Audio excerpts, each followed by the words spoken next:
मैं आम किसान के घर में पैदा हुआ और 5 भाइयों में सबसे छोटा। आरकेएसडी कॉलेज से मैंने बीए और एमए बीच में छोड़ दी थी। मेरा क्षेत्र राजनीति और खेती दो।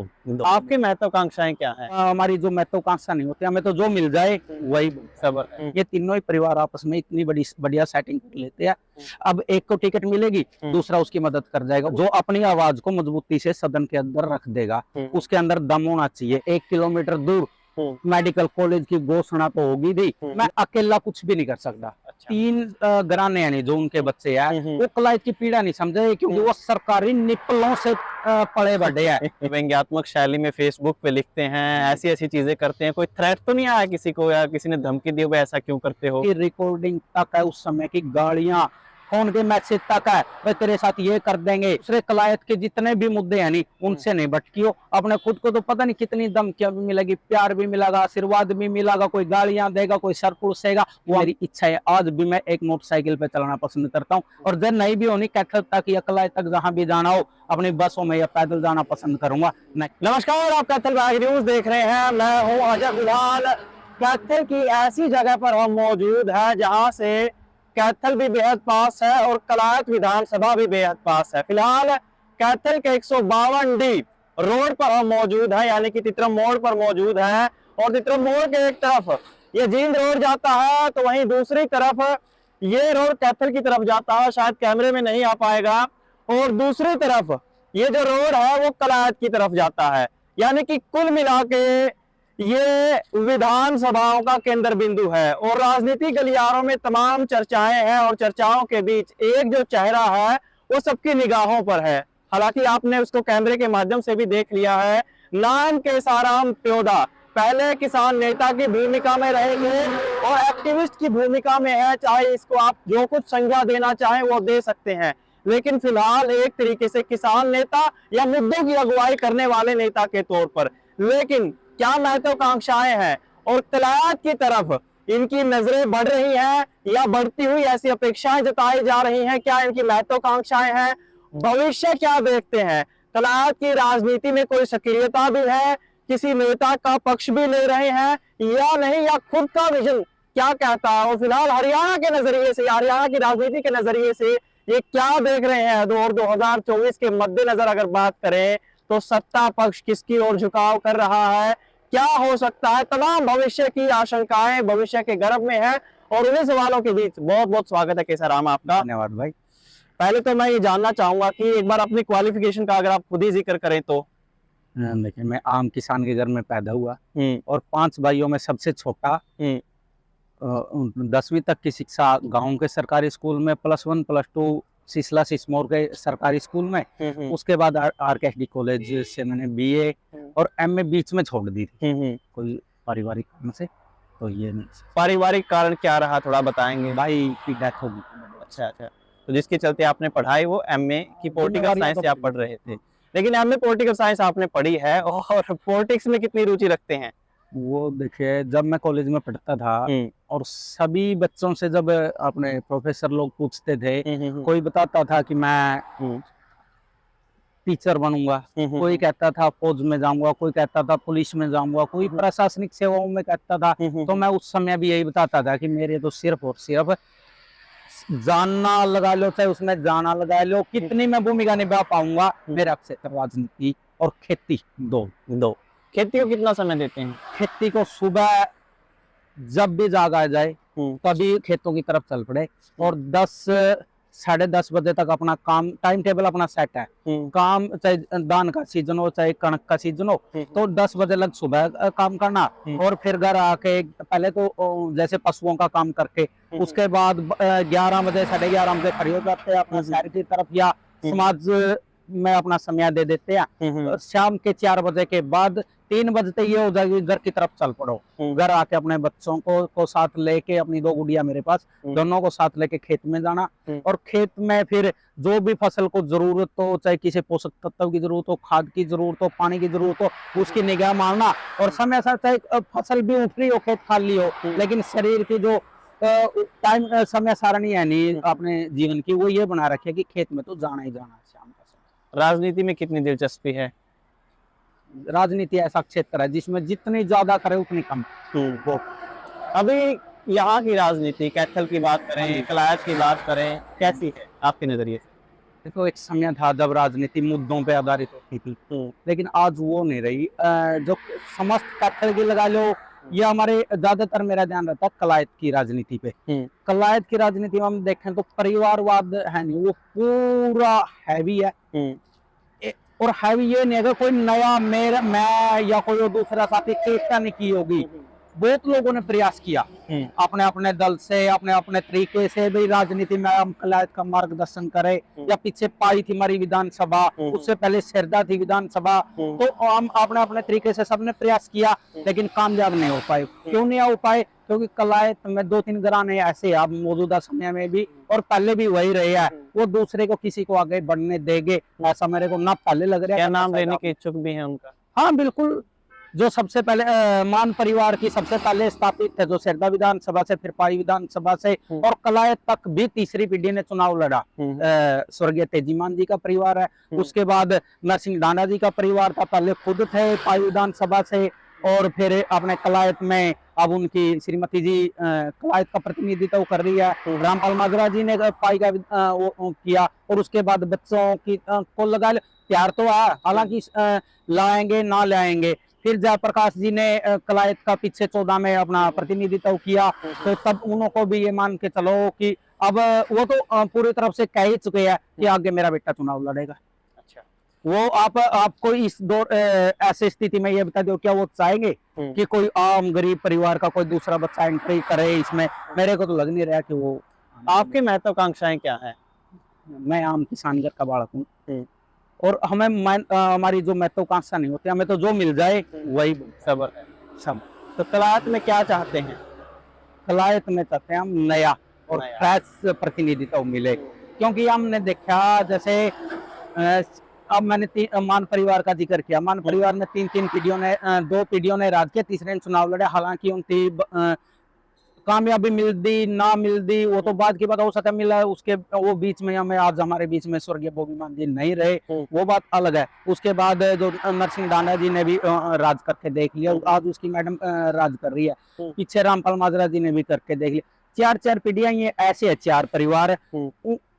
आपको क्या लगता है मैं अकेला हूँ जो प्रयास कर रहा हूँ? पता नहीं कितने चारे आए होंगे कलायत में, प्रयास किया हुआ होगा उनकी, लेकिन ये अपने आप में चारों लोग बड़े सेटिंग बाज है। जब 2009 में, मैं ज्यादा चुनाव का तो मुझे नहीं है, लेकिन 2009 के जब कलायत में चुनाव हुआ था, रामपाल माजरा जी ने चुनाव यहाँ पे लोकदल की टिकट पे जीता था, तो उस समय तेजी मान जी चुनाव लड़ रहे थे कांग्रेस की तरफ से, और जो जयप्रकाश जी आज कांग्रेस के ये कहते हैं कि मेरा ही कलायत है, ये आदमपुर से चुनाव लड़ रहे थे, और यहाँ पे रामपाल माजरा जी की उन्होंने मदद की थी। जब 14 का चुनाव आया, चाहे मंत्री जी हो मौजूदा, चाहे बिल्लू चंदाना जी हो, चाहे ये क्या नाम है इनका अनीता डूलबर सीखरी हो, जो जितने भी आज टिकट मांग रहे हैं उनके सारे के सारे ने जयप्रकाश जी का साथ दिया था। और जब अब पीछे 19 का चुनाव था, तो रामपाल माजरा जी का लगा लो या और था, किसी ने जयप्रकाश का साथ दिया। क्या मानते हो हम कमलेश डांडा जी को जीत मिला, सबसे बड़ा योगदान सज्जन डोल का इसमें। उसके बाद तेजी मान जी के बेटे का योगदान, बड़ा योगदान है, और भी छोटे छोटे कितने लोग थे जिन्होंने कमलेश डांडा जी का इस तरह के साथ दिया, क्योंकि वो परिवार थे उनको जो कुंडली मार के बैठे हुए थे कलायत की राजनीति में, वो सोच रहे थे कि ये चले जाएंगे, अब यार उसके बाद नया का मौका मिला, लेकिन उनकी ये बहुत बड़ी भूल थी। ये तीनों ही परिवार आपस में इतनी बड़ी बढ़िया सेटिंग कर लेते हैं, अब एक को टिकट मिलेगी, दूसरा उसकी मदद कर जाएगा, उसकी कट जाएगी, वो मदद कर जाएगा, तो अब मैं तो मानने रहा कि दूसरे का ऐसा ओपन सरकार होने देगा। अब कलायत की जनता ही तो मन बना ले भाई, अब इनकी बार जैसे बना भी चुकी, हम गाँव में जाते हैं तो किसी भी गाय में लगा लो जाते हैं, तो चर्चा ये है कि अब की बार नया और फ्रेश चेहरा चाहिए। नए चेहरे में क्या क्या होना चाहिए? नए चेहरे में जो अपनी आवाज को मजबूती से सदन के अंदर रख सके, जरूरी नहीं है कि हम सत्ता में शामिल हो, विपक्ष में रह के भी काम करवाया जा सकता है। जो अपनी आवाज को मजबूती से सदन के अंदर रख देगा, उसके अंदर दम होना चाहिए, मुद्दों पे बात करना चाहिए, उल-फजूल नहीं बात करनी चाहिए, मुद्दों पे बात करनी चाहिए और सच्चाई की बात करनी चाहिए। भाई ये मेरी विधानसभा को इस चीज की जरूरत है। जैसे अब की बार हम सत्ता के अंदर शामिल है, पहले बट और बार कलायत का दुर्भाग्य था कि हम सत्ता के अंदर नहीं शामिल हो पाते। अब की बार हमने प्रयास करा कि अब कुछ भी हो जाए, हमने कितनी भी बड़ी वो कुर्बानी देनी पड़े, कितनी भी मेहनत करनी पड़े, अब की बार हमने सत्ता में शामिल होना ही होना है। और हवा को भांप लिया था, जैसे शुरू से ही राजनीति इंटरेस्ट है कि अब की बार बीजेपी तो सत्ता में तो आएगी। लोग तो कहते थे 70-75, हम उस समय भी यहाँ से आपको वो कार्यालय दिख रहा है, तो उसी में बैठ के हमने बीजेपी के जितने भी टिकट मांगने वाले हैं, चाहे कमलेश डांडा जी हो, चाहे राजवीर कादियान जी हो, चाहे राजकमल डांडा जी हो, चाहे सुरेश राव जी हो, चाहे सुखदेव केंद्र जी हो, अजीत शाह जी हो, यहाँ पे बैठ के एक ही बात खरीदी, भाई टिकट भी लेके आनी है आप लोगों में। हालांकि मैं और मेरा साथी सुखदेव था इस काम के लिए, आप लोगों में से टिकट भी लेके आनी है और सत्ता में भी शामिल होना है। वो साकार हो गया, टिकट भी आई, विजय भी मिले और सत्ता में भी शामिल हो गया। लेकिन उसके बाद भी हमने कलायत के लिए स्वप्न देखा था कि जो मेरी कलायत आज तक पिछड़ों में गिनती होती है, ये छोटे से छोटा कर्मचारी भी कलायत क्षेत्र में आना नहीं पसंद करता, वो कमियां हमने दूर करनी है। और बड़े सौभाग्य से हम सत्ता में तो शामिल हो गए, लेकिन उस दिन बड़ा रोना आया था जब यहाँ से 1 किलोमीटर दूर मेडिकल कॉलेज की घोषणा तो होगी थी, जिले में घोषणा होगी थी आने की, और मंत्री और उसके जो जितने भी कार्यकर्ता उन्होंने फोन कर करके बधाई देनी शुरू कर दी थी कि कलायत में मेडिकल कॉलेज आ गया, यहाँ पे बनेगी। और उस सारे की दीवारों पे बड़े बड़े बैनर लगे थे। उस समय भी मैंने ये कहा था, मैं जल्दबाजी ना करो, आप कलायत में तो बन गया, आपको श्रेय देंगे, लेकर आया। अगर कलायत से कैथल में चला गया तो कैथल विधायक को श्रेय मिलेगा, आपको श्रेय नहीं देंगे फिर। लेकिन हमारे मंत्री जी का कमजोर प्रतिनिधित्व, वहां पे मजबूती से प्रतिनिधित्व नहीं करना दिखाया गया, अपना जो पक्ष था कलायत का वो नहीं रखा गया और यहाँ से वो कॉलेज चला गया। क्या सिर्फ यही एक कारण है मंत्री जी से नाराजगी का, कमलेश डांडा से? सबसे पहले यही कारण था मेरा भाई मंत्री जी से, क्योंकि हमने बनाई ये इसलिए थी, स्वप्न यही था कि कलायत को हम बहुत ये हाईवे निकलता है, इसके बाद क्या कंपनी स्थापित नहीं हो सकती कलायत में? एक कलायत में हो जाए और एक यहाँ से 2 कंपनियों में हो जाए, कलायत की बेरोजगारी भी निकल जाएगी। लेकिन इतना ऐसा उन्होंने नहीं, दूसरे जो बड़े नेता पहले वाले वो भी नहीं कराएंगे, इस बात का मुझे विश्वास है, क्योंकि वो चाहते को नहीं कलायत के बच्चे है जो आगे बढ़े, चाहे वो रोजगार में बढ़े, चाहे वो शिक्षा में बढ़े, चाहे दूसरे खेलों के क्षेत्र में बढ़े, या कोई भी क्षेत्र हो उसमें नहीं चाह रहे कि वो हमारे बच्चे आगे बढ़े, क्योंकि उन्होंने पता जिस दिन कलायत के बच्चे आगे बढ़ गए तुम्हारे कोठियों के चक्कर लगाना बंद कर देंगे और तुम्हारे नाम की ताड़ियां बजाना बंद कर देंगे। इसलिए वो कभी भी नहीं चाहते कि कलायत के बच्चे आगे। अगर केसाराम को मौका मिले चुनाव लड़ने का या कोई सी पार्टी ऑफर करे तो किस पार्टी से इच्छुक है लड़ने के? देखो अभी तक ये तो नहीं है कह सकता कि मेरी इच्छा है चुनाव लड़ने की, लेकिन जैसे पीछे इच्छा थी सत्ता में शामिल होने की, और अब की बार ये मन बना चुके हैं कि कोई नया और फ्रेश चेहरा हम कलायत लेके आएंगे। क्योंकि जो इस परिवारवाद रूपी जो चार आ रहा है अभी ध्यान में, धारा 370 कलायत में लगी हुई है भाई, इन परिवारवाद रूपी, हम इसको तोड़ के नया प्रतिनिधित्व कलायत को दें, जिससे हमारे कलायत को नया होगा, जो बीच में होगा, बीच में रहने वाला, जिसका मकान दिल और शरीर कलायत के लिए हो। लेकिन आज कलायत का ये भी दुर्भाग्य है, मकान कार्यालय तो छोड़िए, कलायत में किसी का मकान तक भी नहीं है, और तीनों का जो रहन बसेरा है नहीं वो कैथल दूसरी विधानसभा में है, न कि कलायत में। उनको क्या पता आज बारिश हो जाए, कलायत डूब जाए, शहर में तो पानी ना चढ़ेगा लेकिन मेरी कलायत डूब जाएगी, उनको दर्द नहीं महसूस होगा। बिजली गर्मी के दिनों में बिजली ना आए, जो गांव के गरीब बच्चे हैं उनको मच्छर काटेंगे, गर्मियां परेशान करेगी। एक जो बहुत सी गर्भवती महिलाएं हैं उनकी पीड़ा को वो कैसे समझेंगे, वो शहर में बैठे हुए लोग नहीं समझ सकते, वो कलायत में रहने वाला व्यक्ति पीड़ा को समझ सकता है। तो दूसरी ओर भी आपदाएं हैं, प्राकृतिक आपदाएं आ जाए कलायत में, पता नहीं भगवान ना करे कोई प्राकृतिक आपदा भी कलायत में आ जाए, लेकिन उसका आभास जो कलायत में रहने वाला वो उसको होगा, ना कि कैथल बैठे वाले को हो। क्या केसाराम की नजर में कोई ऐसा युवा नेता, कोई चेहरा है अभी ध्यान में जो ऐसा कर रहा हो, कर सकता हो? संभावना मैं अकेला कुछ भी नहीं कर सकता। अच्छा, लेकिन आप भी कलायत से हो, मैं भी कलायत से हूँ और अपना भाई भी कलायत से है। जब हम मिल के बैठ के विचार करेंगे, जिसको हम जिसके साथ हम खड़े होकर हाथ रख देंगे भाई ये कलायत का मार्गदर्शन करेगा, हमें पूरा विश्वास है कि कलायत। क्या इन तीनों परिवारों से जो युवा चेहरे आपको अभी मेरे ख्याल से संजीव माजरा, तुषार ढांडा या एक और जयप्रकाश के बेटे विकास सहारा, इन तीनों में से कोई युवा चेहरा आपको लगता है कि आपके लिए कोई विकल्प है? नहीं, मेरे लिए तो नहीं कह सकता मैं, क्योंकि ये 3 घराने हैं जो उनके बच्चे हैं वो कलायत की पीड़ा नहीं समझे, क्योंकि वो सरकारी निपलों से पले बढ़े हैं। उनको पता है, उनको पता ही नहीं है कलायत की समस्या क्या है। उनको तो जो सरकारी दूध पीने का वो मौका मिला है नहीं, जो सरकारी साय में पला बड़ा है, उनका तो सोने के पालने में पले बड़े है, वो कैसे समस्या समझेंगे। और मेरा दिल कभी भी नहीं मानेगा कि भाई इन परिवारों के बच्चों के साथ में खड़ा होकर उनका साथ। ठीक ठीक। अब जो इतनी आलोचनात्मक बात करते हैं, व्यंग्यात्मक शैली में फेसबुक पे लिखते हैं, ऐसी ऐसी चीजें करते हैं, कोई थ्रेट तो नहीं आया किसी को, या किसी ने धमकी दी हो ऐसा क्यों करते हो?